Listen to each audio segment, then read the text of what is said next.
to the floor. And she's going to lift into cobra, and this time into upward facing dog by straightening her arms. Now, but here's the catch. She gets to straighten her arms and lock out her elbows, but she doesn't get to sink in her shoulders. So show sinking into your shoulders. Very uncomfortable. Now come out of your shoulders. She doesn't get to keep her hips or her quadriceps or her knees on the floor. The only thing touching are the tops of her feet and the palms of her hands. Another common mistake is that people will roll to the outer edges of their ankles and sickle them out. I can't even make her do it because she's so good. But you want to keep this inner line long, this inner line of the ankle, and she's going to come back to downward facing dog. Good. And then she'll take child's pose and take a break. Good. Take a deep breath in. And a long breath out. Good. And she'll come into her downward dog again. And walk your feet to your hands. And now she's going to hang in ragdoll. So separate your feet and drop your head, and Caroline's holding her forearms. So this is a nice place for me to mention to students. You usually go to one habitual forearm. That's called, it's called a habit. I was trying to think of the Sanskrit word. It'll come to me in a moment.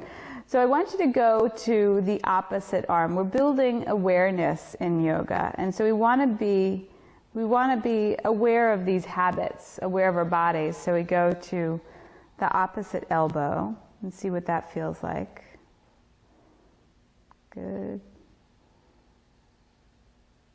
Samskara, that's what it is. And then drop your hands, Caroline. And she's going to roll softly into standing. So one vertebra at a time. So she travels from her tailbone all the way up. The head is the last to arrive. So she gets this really nice stretch right into Tadasana, or mountain pose.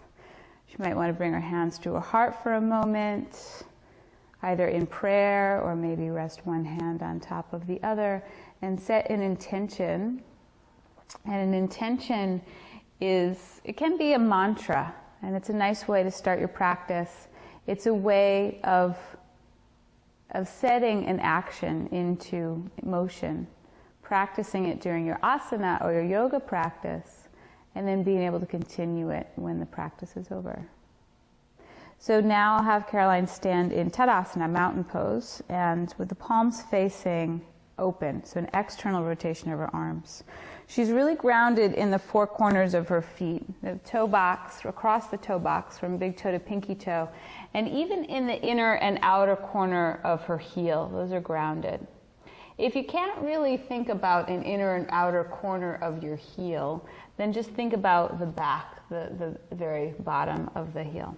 She's going to lift the arches of her feet slightly so they stay active, and draw all that energy up the inner line of her leg, especially her knees. She's going to now lengthen the tailbone, lift the lower abdomen,